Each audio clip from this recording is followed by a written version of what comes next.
여러분 혹시 욘족이라는 말을 아십니까?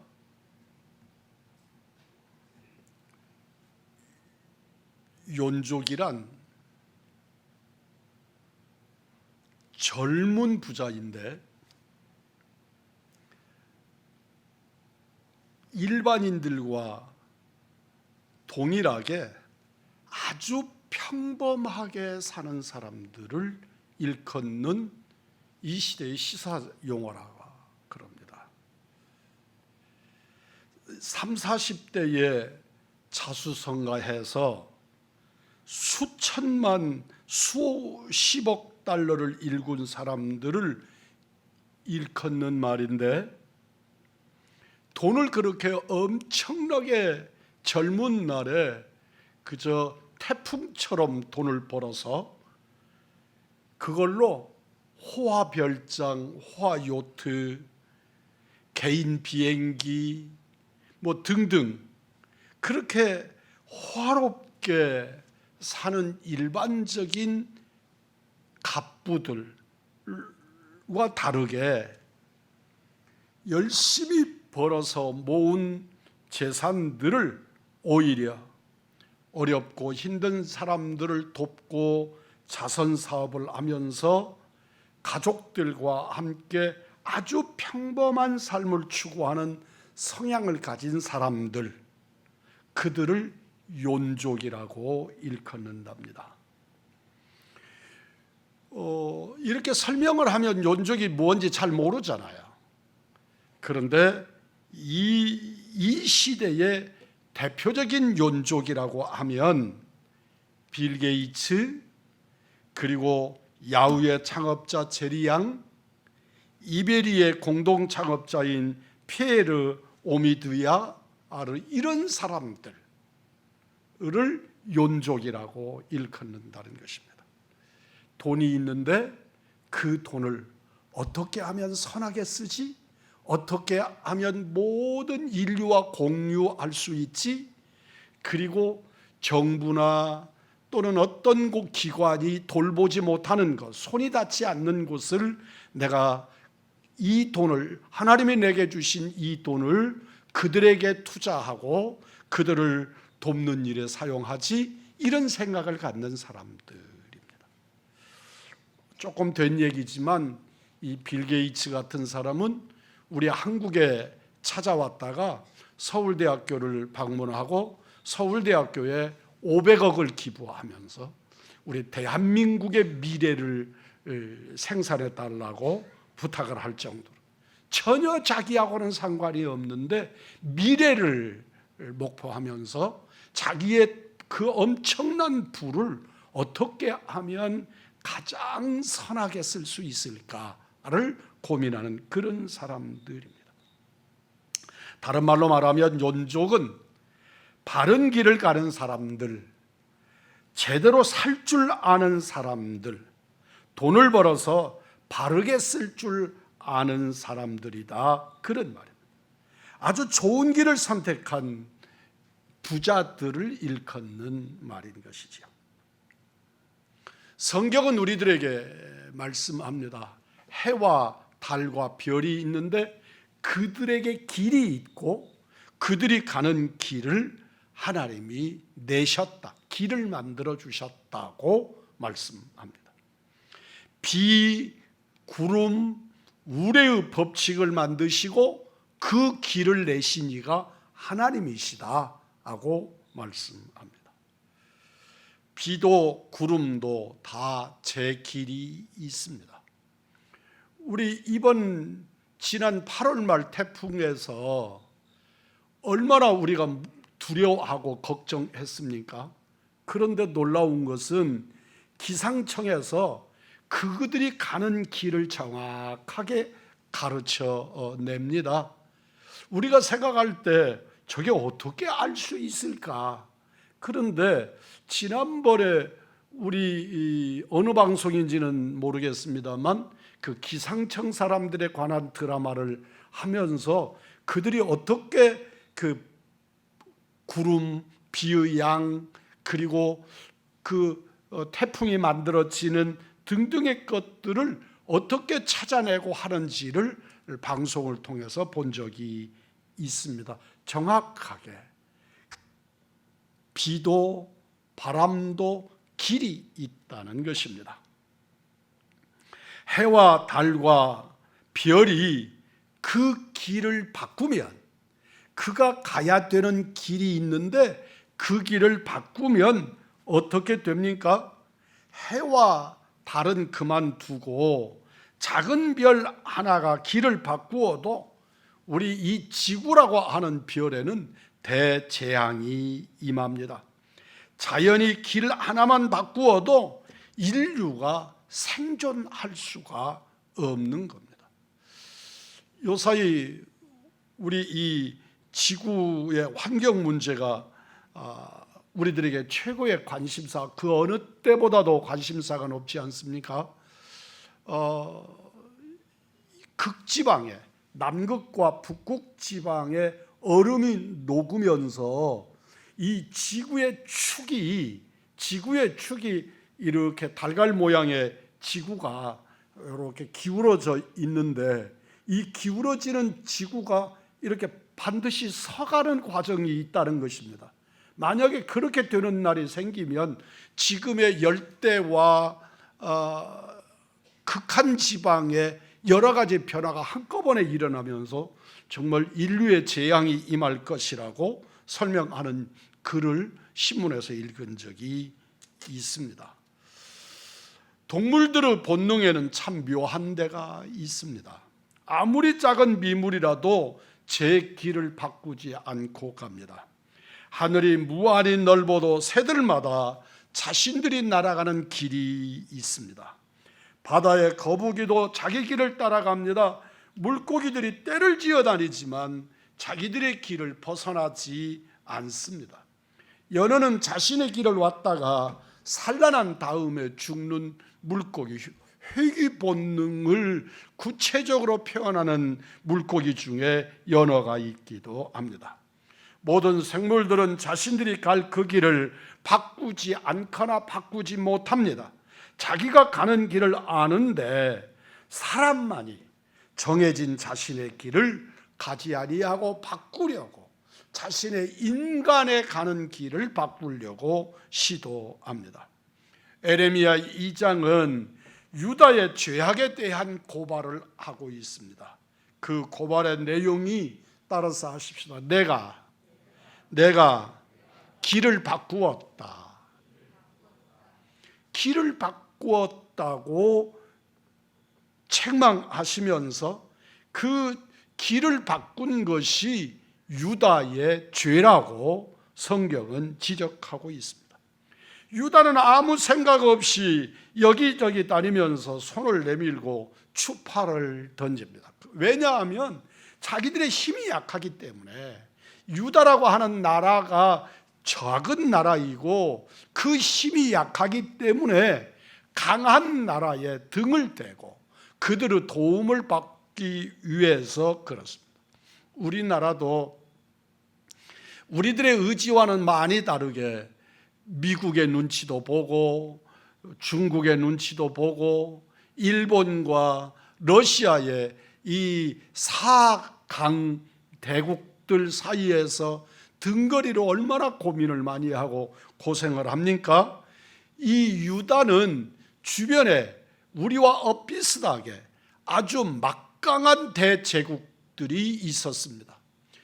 같은 시대에 있기도 하고 시대가 다르기도 했지만 가장 오래도록 이스라엘을 괴롭히고 이스라엘을 속국화하고 한 나라가 대표적으로 애굽이 있고 이집트가 있고, 이집트를 기점으로 해서 대륙으로 넘어오면서 그곳에 바벨론, 페르시아, 아수르 등등의 나라들이, 우리들이 세계사를 배우면 고대사 속에 정말 엄청난 페이지를 차지하는 대제국들이 언제나 이스라엘은 눈에 보이지도 않을 만큼 소국으로 그 나라가 끼어 있는 것을 발견합니다. 오늘 본문에 유다국은 그렇게 주변에 있는 나라, 오늘 성경의 말씀대로 표현하면 애굽이라고 하는 나라에 등을 대려고 그렇게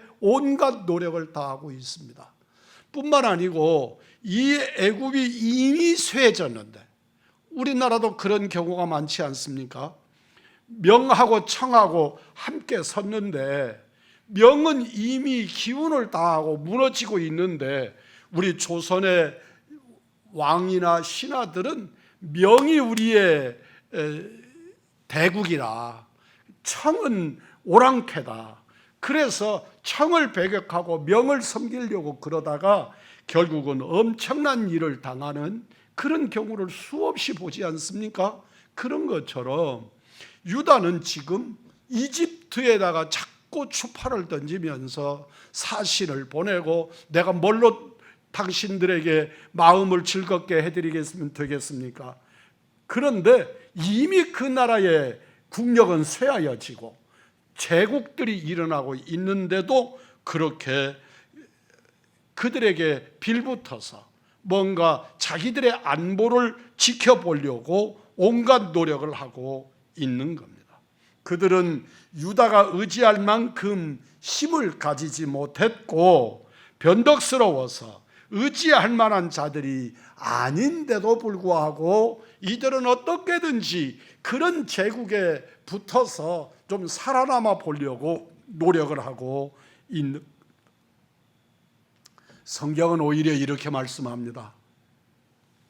애굽, 아수르 등등의 나라가 오히려 너희들을 부끄럽게 하고 너희들에게 수치를 줄 것이고 그들은 너희의 도움이 되지 못한다고 말씀합니다. 그래도 유다는 아수르를 의지하는 어리석음을 범합니다. 길을 바꾸는 어리석은 유다입니다. 이들이 원래 가야 하는 길이 있습니다. 그 길은 이집트도 아니고 아수르도 아니고 바벨론도 아닙니다. 오직 여호와 하나님을 믿고 하나님을 따라가는 백성이어야 한다고 말씀하는 거지요. 그런데 그들은 눈에 여호와가 너무나 무능하고 여호와 하나님이 너무 게으르고 여호와 하나님이 그들의 생각과 전혀 다른 방향으로 이끌어 간다고 보니까 하나님에 대하여 눈을 가리고 눈에 보이는 아수르를, 눈에 보이는 이집트를 섬기고 그들에게 도움을 청하고 있는 것입니다. 신명기 8장 2절입니다. 내 하나님 여호와께서 이 40년 동안 너로 광야를 걷게 하신 것을 기억하라.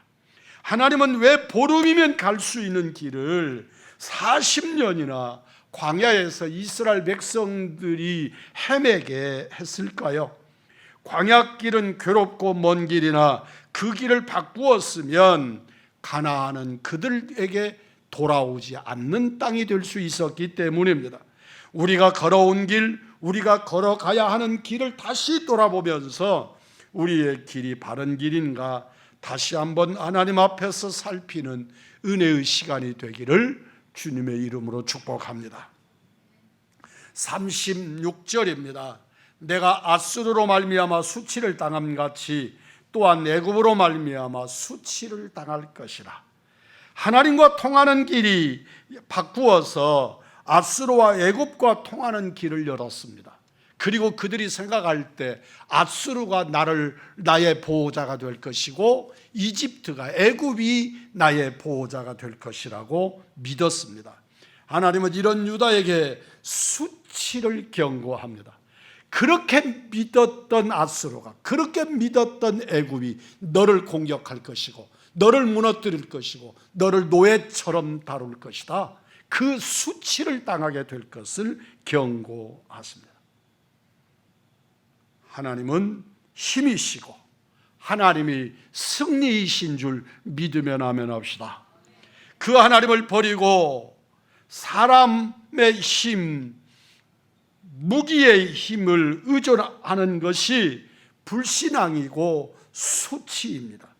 하나님 나라의 힘을 버리고 세상 나라의 힘을 기대는 것은 믿는 자의 수치라고 말씀합니다.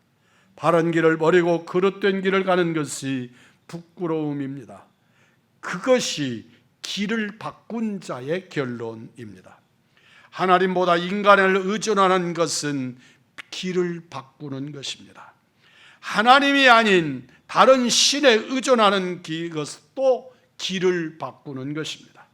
세상에는 바꾸지 말아야 할 길을 바꾸어 사는 사람들이 많습니다. 믿음의 조상 아브라함도 신앙의 변질로 하나님에 대한 전적인 의뢰를 버리고 자기 아내를 누이라고 애굽 왕에게 속이면서까지 애굽 왕에게 굴종하다가 부끄러운 수치를 당합니다. 하나님이 인도하시는 길을 바꾸었기 때문입니다. 너무나도 현실적으로 이해되지 않는 것이 아닙니다. 그들은 먹을 것이 떨어졌습니다. 흉년이 들었습니다. 애굽에는 먹을 것이 많습니다. 그러니까 먹을 것을 찾아서 애굽으로 내려가는 것입니다. 하나님께서 주시는 것을 하나님께 먹을 것을 구하려 하지 아니하고 눈에 보이는 대로 애굽 왕이 먹을 것이 넉넉하다고 여기니까 애굽 왕을 향하여 내려간 것입니다. 그랬다가 자기 아내를 누이라고 속이고 아내를 빼앗길 뻔하는 부끄러움을 경험하게 됩니다.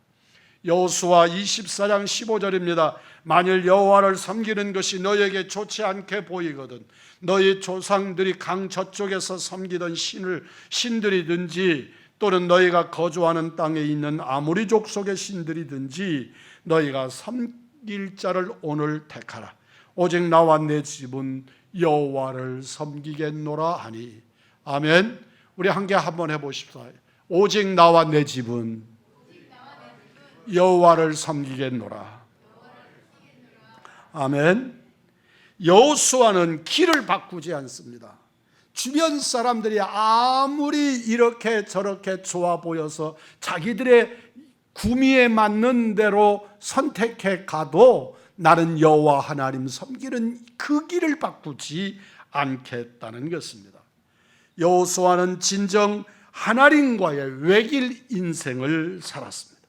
이 길을 바꾸지 않는 굳센 믿음과 의지가 하나님의 사람에게 있어야 수치를 당하지 않습니다. 오직 여호와 하나님을 믿고 그분을 향하여 쫓아가는 우리들이 되어야 할 것입니다. 어느 순간부터 우리들은 예배가 재미가 없어지고 예배가 부담스러워지고 그래서 재밌는 일 그리고 나 즐거운 일을 찾아서 이렇게 저렇게 예배를 거절하기 시작합니다. 유다 백성들이 지금 그렇게 하고 있었던 것입니다. 우리 옛말에 뭐로 가나 바로 가나 서울만 가면 된다는 말이 있습니다. 정말 싫어하는 말입니다. 여러분의 담임 목사는 그런 말을 정말 싫어합니다. 사람이 아무 길이나 가도 목적지에 도달하기만 하면 된다입니다. 그렇습니까? 결코 아닙니다. 이런 생각을 하니까 목적을 이루기 위해서는 온갖 수단과 방법을 가리지 않습니다. 사기를 치던 거짓말을 하던 돈만 벌면 되고 하나님을 버리던 하나님을 이용을 하던 내 목적을 성취하면 되고 자리만 얻으면 되고 대통령만 되면 된다고 생각하는 것입니다. 내가 뭘 하든지 어떤 죄를 짓든지 상관없고 그저 어떻게든지 결과만 얻으면 된다고 생각하는 것이지요. 더디고 힘이 들어도 바른 길을 가야 합니다. 그것이 그리스도인의 삶의 길입니다. 길을 잘 선택해야 합니다. 바른 길을 가지 않으면 수치를 당한다고 오늘 성경은 말씀합니다. 성경에는 의인의 길과 악인의 길이 있습니다. 좁은 길과 넓은 길입니다. 멸망으로 인도하는 길은 넓고 편하고 쉬운 길입니다. 구원으로 인도하는 길은 좁고 불편한 길입니다. 우리는 어느 길을 갈 것입니까? 누구나 우리 모두는 그 정답을 압니다. 우리는 기꺼이 정답대로 가야 할 것입니다. 이것이 마지막 날에 수치를 당하지 않는 길입니다. 베드로후서 2장 15절로 16절입니다. 그들이 바른 길을 떠나 미혹되어 부올의 아들 발람의 길을 따르는도다. 그는 불의의 싹을 사랑하다가 자기의 불법으로 말미암아 책망을 받되 말하지 못하는 나귀가 사람의 소리로 말하여 이 선지자의 미친 행동을 저지하였느니라. 발람의 교훈은 그릇된 길을 가는 자들이 받을 수치라고 말씀하고 있는 것입니다. 발람의 길은 돈을 추구하는 길이었습니다. 돈을 벌기 위해서, 뭔가 재물을 가지기 위해서 하나님의 말씀과 말씀 없는 자의 길을 걸어가다가 나귀의 책망을 통해서 성경은 발람의 행동을 미친 자의 행동이라고 지적합니다. 모압 왕 발락이 60만 이스라엘 백성들이 자기 땅을 거쳐 가나안으로 들어가기를 원한다는 말을 듣고 돈을 발람에게 주고 선지자 발람으로 하여금 거짓 예언을 하고 저주하게 하려고 발람을 꼬드겼는데 거기에 넘어가서 저주하는 길로 가다가 자기가 타고 가는 나귀에게 미친 행동을 저지당하는 이런 부끄러움을 당한 것입니다. 짐승 나귀의 책망을 듣고 발람의 눈이 밝아져서 하나님의 사자를 보고서야 자신이 잘못된 길을 바꾸었음을 깨닫게 됩니다. 길을 바꾼 사람은 나귀로부터도 수치를 당하고 부끄러움을 당합니다. 발람처럼 길을 바꾸면 수치를 당할 수밖에 없습니다. 우리가 가야 할 바른 길을 바르게 걸으시는 은혜의 사람, 우리 의왕중앙의 복된 이들이 되기를 축복합니다. 37절입니다. 이는 내가 의지하는 자들을 나 여호와가 버렸으므로 내가 그들로 말미암아 형통하지 못할 것입니다. 유다가 의지하는 애굽을 하나님이 버리셨다는 말씀입니다. 유다가 의지하는 앗수르를 하나님이 버리셨다는 것입니다. 그런데 앗수르를 유다가 의지하니 유다가 부끄러움을 당할 수밖에 없다는 것입니다. 길을 바꾸면 형통하지 못합니다. 여호와께서 역사를 지배하십니다. 유다가 신뢰한 앗수르와 애굽이 오히려 유다를 심판하는 하나님의 도구가 되는 참으로 감당 못할 현실들이 일어나게 됩니다. 인간 역사는 하나님의 역사가 아닌 인간 역사는 사람들의 일들을 역사적으로 기록합니다. 그래서 언제든지 역사는 이집트 이야기를 하고 역사는 바벨론 이야기를 하고 역사는 앗수르 이야기를 하지만 유다의 이야기를 하지 않습니다. 북이스라엘의 이야기를 말하지 않습니다. 그러나 하나님은 유다를 생각하사 애굽을 유다를 기억하사 앗수르를 버리셨다고 말씀하시고 그 결과가 앗수르로 하여금 이스라엘을 애굽으로 하여금 유다를 공격하게 하는 심판의 도구가 되게 만든 것입니다. 하나님을 의지해야 합니다. 하나님을 의지하면 우리 개인, 가정, 교회, 사회, 교회가 형통할 줄 믿습니다. 주님의 형통으로 형통하시는 우리 믿음의 식구들이 되기를 축복합니다. 창세기 39장에서 형통의 사람을 만납니다. 그는 요셉입니다. 요셉은 형들의 시기를 받아 팔려가고 종이 되고 억울하게 옥살이를 하지만 팔아버린 형들보다 팔려간 요셉이 형통합니다. 바로의 시위대장 보디발이 그를 샀지만 그 집의 주인 보디발보다 요셉이 형통합니다. 감옥에 갇혔지만 간수보다 요셉이, 죄수 요셉이 더 형통합니다. 성경에 그의 해답이 있습니다. 성경은 이렇게 말씀합니다. 따라서 합니다. 요셉과, 다시 합니다. 여호와께서 요셉과 함께 하심으로 그가 형통한 자가 되어. 아멘. 여기서 주어가 무엇입니까? 함께 하십니다. 누가? 하나님이 요셉과 함께 하시니까 그의 오늘의 신분과 상관없이 그는 형통의 사람이었습니다. 하나님을 섬기는 것이 형통입니다. 하나님을 따르는 길이 형통의 길입니다.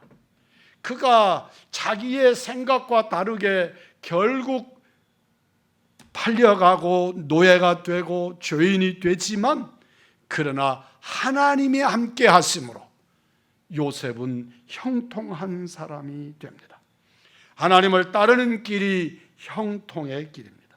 그 길을 바꾸면 하나님이 함께 하지 않으심으로 그 길이 형통할 수가 없습니다. 길을 바꾸면, 여호와를 버리면 형통하지 않습니다. 형통은 하나님께 있습니다. 길이신 예수님이 형통입니다. 예수님이 뚫린 길이십니다. 요한복음 14장 6절입니다.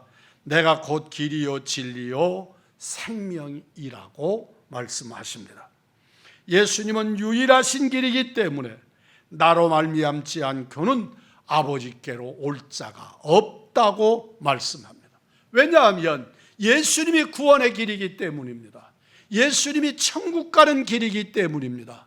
예수님이 영생의 길이시기 때문입니다. 사람들은 지금도 길을 찾습니다. 예수님이 길이십니다. 예수님을 믿는 사람은 바른 길을 걷기에 그 길이 형통합니다. 그 길이 좁아서 고생할 수 있습니다. 그 길이 많은 사람이 가지 않아서 외로울 수 있습니다.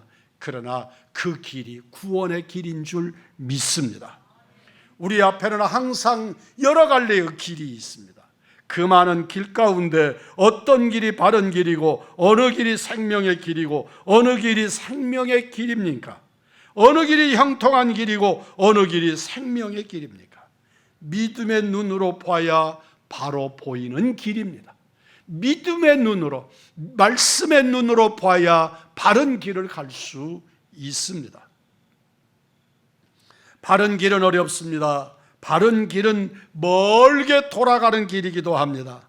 바른 길은 험합니다. 그러나 알고 보면 그 길이 가장 형통한 길이고 그 길이 가장 바른 길이고 정확한 길입니다. 욥기서 23장 10절입니다. 그러나 내가 가는 길을 그가 아시나니 그가 나를 단련하신 후에는 내가 순금같이 되어 나아오리다. 아멘. 진정으로 내가 그 길을 가는데 그가 나를 단련하시는 길로 나를 보내고 계시다. 그 단련의 결과는 뭐다? 내가 황금같이, 내가 순금같이 되도록 단련하시는 것이다. 진실로 여러분과 나의 질을 본질로 바꾸는 놀라운 은혜의 역사가 주를 따라가는 길인 줄 믿습니다. 예수 따르는 십자가의 길인 줄 믿습니다. 십자가 자체가 고난이지만 그러나 그 십자가를 따라 주님 가신 길을 함께 가면 그 길의 결론은 형통인 줄 믿습니다. 그 길의 결론은 구원입니다. 그 길의 구원은 영생인 줄 믿습니다. 이사야 53장 6절입니다. 우리는 다 양 같아서 그릇 행하여 각기 제 갈 길로 갔다. 우리가 다 제 갈 길로 갑니다. 자기 가고 싶은 길로 갔다는 말씀입니다. 자기 가는 길로 가는 것은 그릇 행하는 것이요 그릇 가는 것을 말합니다. 원래 가야 할 길이 있는데 길을 바꾸어서 제 길로 가지 않고 길을 바꾸어 잘못 갔다는 말씀입니다. 다른 길로 가는 것입니다. 이렇게 길을 바꾸는 것이 형통하지 못한 이유입니다. 내가 결론적으로 형통하지 못했습니다. 왜일까? 바른 길을 걷지 않았기 때문이다. 성경은 그렇게 결론합니다. 양 같은 우리는 다 그런 습성들이 있습니다. 예수님께서 우리에게 바른 길을 일러주시고 제시해 주시고 앞서 걸어가십니다. 그리고 우리의 삶을 형통하게 하시고자 하십니다. 그러므로 주님을 따라가야 합니다. 그러므로 주님을 쫓아가야 합니다. 그 길이 형통의 길인 줄 믿습니다. 길이 없을 때 길이신 주님을 의지하는 사람이 위대한 하나님의 사람, 그리스도인입니다.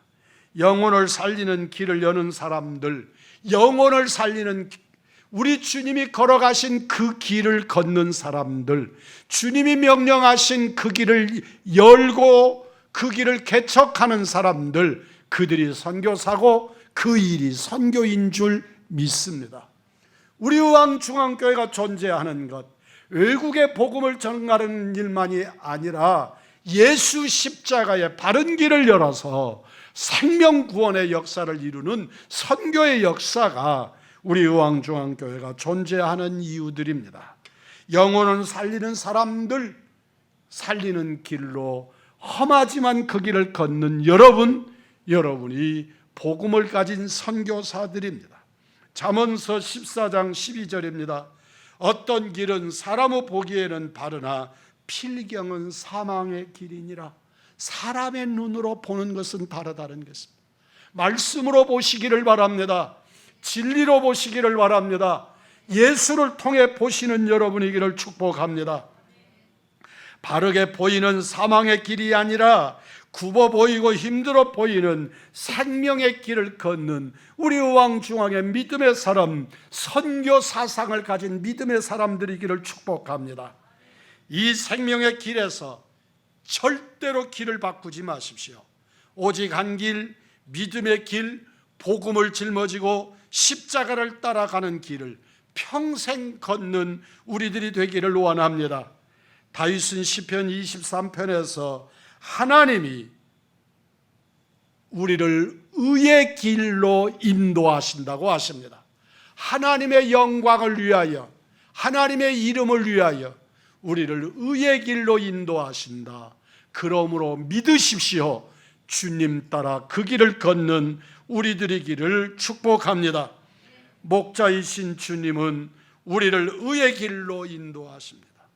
주님을 따르는 이 길을 바꾸지 아니하고 하늘 가는 밝은 길을 따라가는 우리 의왕중앙의 믿음의 사람들, 진실로 복음의 사람들, 선교 사명의 일꾼들이 되기를 우리 구주 예수 그리스도의 이름으로 축복합니다.